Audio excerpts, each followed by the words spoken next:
Hey everybody, GhostJunk here with potentially the last Turtle WoW video.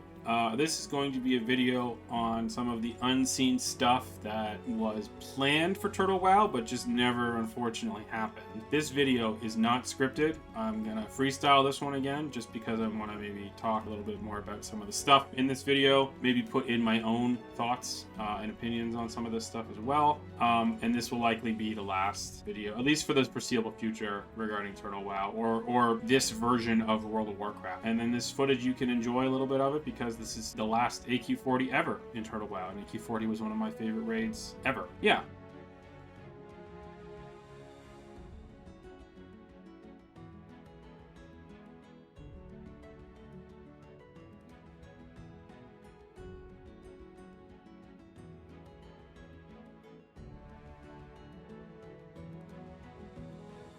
Here we go, jumping into Tiras. So this was a planned zone in Turtle WoW, to my understanding. They had got a lot of the map sorted out for the most part. Like, it wasn't like 100% complete, but like they had created the island, as you can see in the screenshots. They started adding stuff to it. So there was still a lot of work to be done, but like they had a whole zone planned out. Apparently there was a dock that was going to go from South Shore to Kultiras, and they added this dock in South Shore a while back. And that was the planned like boat ride from here to that zone. I don't know if this was going to be considered its own continent, like how Northrend is considered its own continent in like future expansions of WoW, but like this, I doubt it. This is probably just going to be a boat to a zone. So that's what this was. These are all screenshots on it. I thought Kultiras would be an excellent addition to Turtle WoW. When regular WoW added Kultiras, it was a good addition, but like the timing for it wasn't very good because the expansion wasn't very good. So that's kind of what brought it down. But in Turtle WoW, like anything you produce that is going to be like of old in quotes was going to be great. And Kultiras lore has been around forever. If you were on the Alliance side, you definitely saw Kultiras stuff. They added more than just whatever was in their original WoW had. So there was, I think, an embassy or some sort of democratic building near the docks in Stormwind with Kultiras like personnel there. The zone, Lapidus Isle, which was the Alliance zone out of the two areas that were west of Stranglethorn. They had a small Kultiras base there, small to medium-sized Kultiras base there with Kultiras personnel. They also had Kultiras individuals seldomly, very, very seldomly sprinkled out all over Azeroth, here and there. So this would have been perfect. It would have fit right in, would have been great.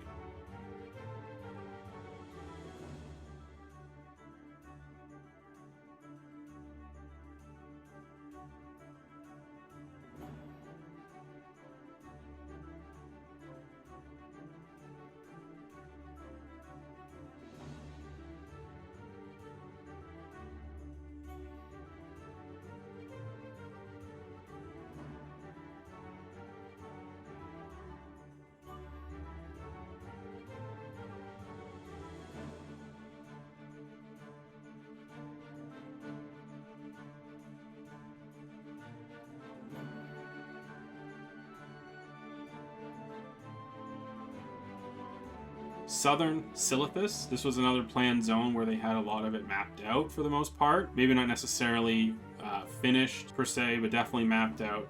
Some screenshots of like what the zone was going to look like, which was basically, in my opinion, just an extension of like regular Silithus, which I'm sure probably would have been renamed Northern Silithus after this zone dropped. I think they had some raid or dungeon planned here. It wouldn't surprise me if there was another raid planned here. You could also sort of get the impression too that this was going to be a level 60 zone, sort of building upon what had already been done in the previous zone. So I think this also would have been a good addition, personally. The AQ sort of locations, thematics, vibe, everything that was Anchorage / Silithus oriented, in my opinion, fit really well in original World of Warcraft. And honestly, a lot of it was unchanged when Turtle WoW took over. They changed a few things in terms of like stuff inside the raid, like loot that can drop within the raid. But the zones were pretty much unchanged.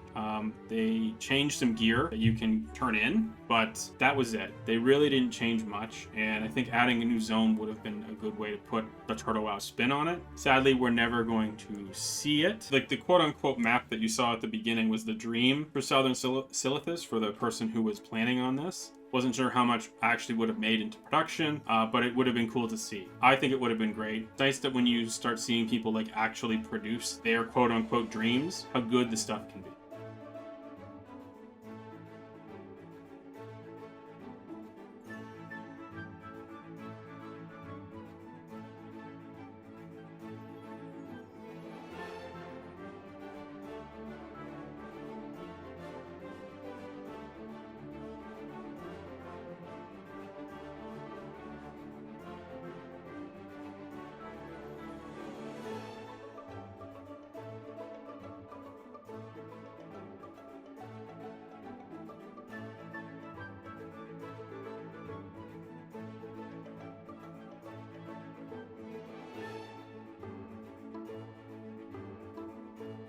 So this is Helthalis / Ghostlands area that we were going to get. So if you had played Turtle WoW, you would know that just like in original WoW, the zone instance area to Ghostlands and to like Zul'Aman and stuff like that was actually instanced off. So my assumption would have been that they would have removed that instance altogether and just expanded the world north, and they would have removed all the logs and stuff like that that were blocking the door, and you would just walk in and start doing stuff. So these screenshots here were planned out world for this zone, or the nature of this zone. They had like a small map here that you'll see on screen in a minute. And this was sort of, I guess, just the way that they were doing things. I had heard rumors too that they were going to do a raid / dungeon inside Helthalis. I don't exactly know what this would have looked like or what it would have been like, but I think it would have been great if this was like a full raid where you have to go in to like cleanse the area for the high elves to go back in and I guess recover. Like you were helping the high elves get rid of the stuff that was there so they could go back and live in their home that was, you know,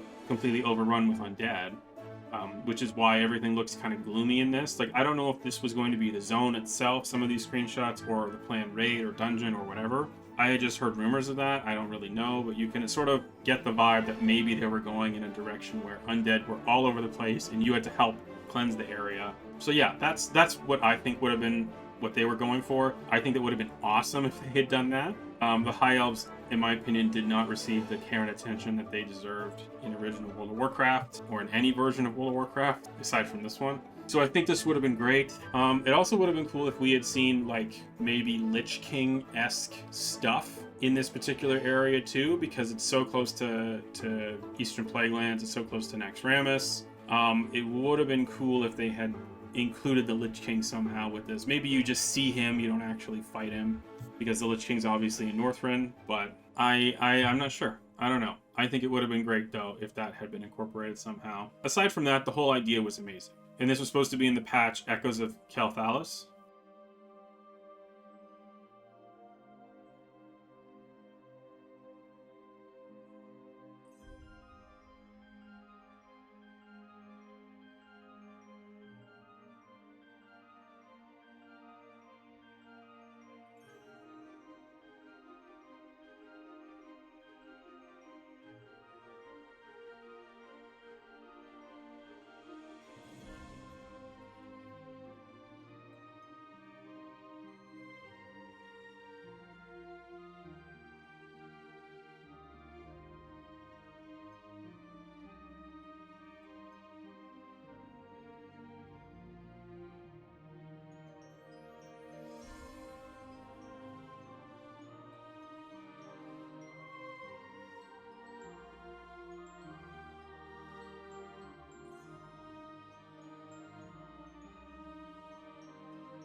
It looks like Zul'Aman was going to be a city/zone and not a raid, which I would have been fine with either way. But I was expecting some kind of raid or dungeon, but I mean, I would have been happy no matter what with that, really. I'm pretty sure some of this looked very similar to what the previous version of it was in like the Burning Crusade, but I was fine with them adding Zul'Aman, and I think it was smart because allowing them to sort of expand the troll lore was something that I think at least was desperately needed. I think they also maybe wanted to incorporate a small part of the zone that Zul'Aman was in. I don't know if this was supposed to be like a zone or if it was supposed to be an actual like area and or location. It wasn't 100%, all the information wasn't there, so it wasn't 100% confirmed what it was going to be, but I was assuming raid and or dungeon.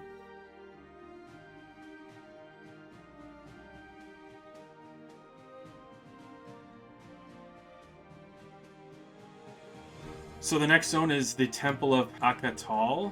This was something that I did not know anything about, but they wanted to make a dungeon, I'm given to understand, in the Blasted Lands. It was a very rough concept that they had some artwork for and they had some ideas for, but it was also going to come with a zone update in the Blasted Lands. And the Draenei had been, of course, as you know, like the exiled Draenei, the ones that look very dumpy, they had already been a prominent character sort of in this zone, in the Swamp of Sorrows. And then when Moonwhisper Coast was introduced in the previous patch in 1.18, there was a whole like tribe of them there that you had to sort of befriend and do quests for and help out. They even had quest rewards. One of the items was a trinket, which was insanely good for casters. So like I think this would have been really good as well for the game. I think it would have been great to see those particular tribes and or races getting a little bit more acknowledgement, especially because questing with them there was so much not said and not told. We got a little more information when we did Kara 40, because it turns out that one of the individuals who was like a leader, I guess, over there had kind of joined forces with the demons, which I think we all knew, but like we actually interacted with them in Karazhan 40 when you go to Outlands and you fight them. You know, this would have been good. It would have helped add some their lore, their history. It would have been great to include in the game, in my opinion.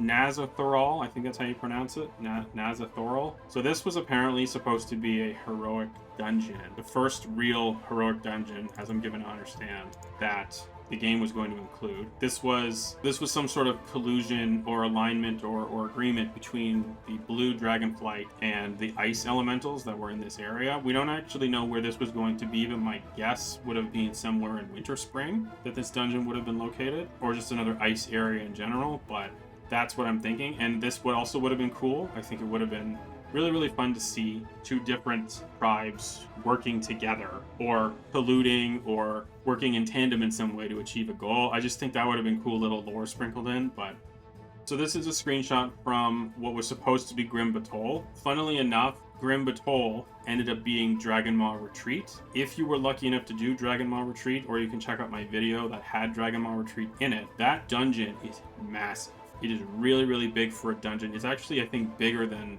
maybe the same size as Stratholme, which is already very big. And that Stratholme was considered a 10-man raid in original WoW before they changed it. Dragon Ball Retreat is that size, if not bigger. So this next location was Gallant Keep. So Gallant Keep, this was a rework of Stromgarde. They were going to rebuild it and actually have something here. I don't know what exactly, but this was supposed to be a more functioning town/city, and that's all we have on that. And then last but not least is just the roadmap for 2026 that they were sharing with us. And they had kind of reworked this roadmap many times because I think their plans had changed in terms of what they wanted to work on or what they thought was good for the game. Because Hammers and Talons was like way earlier in the development line from one of the previous updates they gave us on their development roadmap. And then they pushed it way back to the very end with Grim Batol. Echoes of Kel'Thas was later, but then they moved it up in development. So Nightmares of Ursal was the thing that most recently dropped. That was a huge patch. Like, people don't understand how big that patch was when you kind of look at it in the context of other stuff from Turtle WoW, because the biggest thing we got before Nightmares of Ursal was just Kara 40, right? And Kara 40 came with primarily the raid itself, which actually we didn't get until a couple months later because they were still doing a lot of testing. But Kara 40 was the biggest thing we got. Before Kara 40, just a few months prior, we got Class Changes 2, which was also really big. But it didn't really come with new content for the most part. Like, it came with some stuff. I don't want to diss the Turtle WoW team because that's not what I'm doing. It was not like the same size as Nightmares of Ursal from a player perspective. It was really big in terms of a development perspective because they reworked classes. They added some new items and stuff like that, but they didn't really give us more stuff to explore aside from the raid, which came a couple months later, as I stated. Nightmares of Ursa was insanely good. So much stuff. I wish I had more time to explore Moonwhisper Coast. I just literally didn't have the time because real life was getting in the way of things here and there to enjoy the zone, but it would have been amazing. We also got Timbermaw Hold, the raid, which I did manage to do at least twice, I think. Once or twice. We got the new dungeon for the low levels, I think the 30s, the Windhorn Canyon dungeon. And we also got, in my opinion, what was probably one of the biggest and best things for characters, individual characters, which was the survival rework, which we desperately needed. Quickly became insanely good. There were so many good things about the reworked survival profession. They gave us new stuff to do, new stuff to make, and it wasn't just like random stuff, it was good stuff to make, a whole new way of farming, and it solidified better character building and character progression internally, in my opinion. Wasn't the thing that was going to make all characters go nuts or just be insanely overpowered or whatever, but like it just gave a bit more to do for characters. And then there were some really good items that came with it, like an item that would increase your chances of getting Black Lotus when you herb, items that are a trinket that would increase your chance of getting Black Lotus when you picked a herb, a trinket that increased your chance of getting an arcane crystal when you mined. Stuff like that really made the profession worthwhile. It made it amazing to do. It made it easier to farm stuff for certain things. You would also get like other herbs when you farmed wood because you had to do wood cutting. So that was a really good addition. This is all the stuff that was unseen on Turtle WoW. Everything I could find, at least for the most part. I did spend some time looking around for other stuff, but like this was the only thing that I thought was worth sharing. The only other thing that they had talked about very loosely was adding in new races. So there was going to be potentially, I want to put that in the biggest air quotes I can give you, a Furbolg race for the Alliance and an Ogre race for the Horde. So this was like way in the future, probably in like 2028, maybe 2027 if they managed to get there, but wasn't their priority. So that was another thing. And then they had another idea for a zone called the Ashlands, which never went anywhere, unfortunately. That was going to be in Eastern Kingdoms, and it was going to be in one of the unused zones that show on the map, but you can't click on. So that was going to exist potentially, but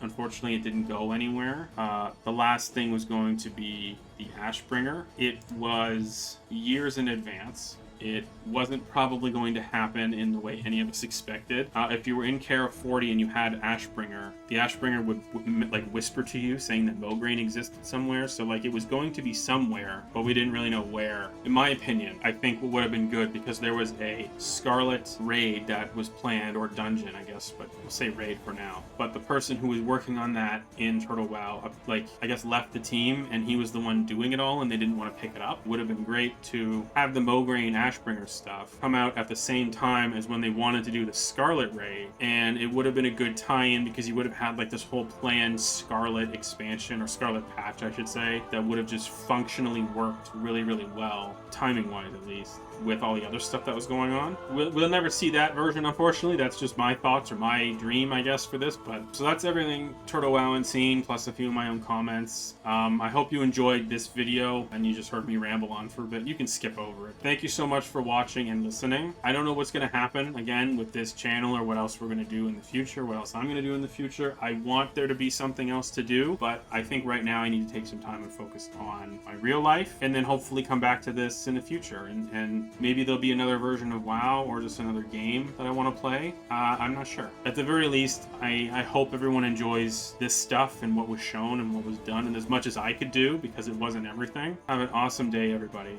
See you in the next one.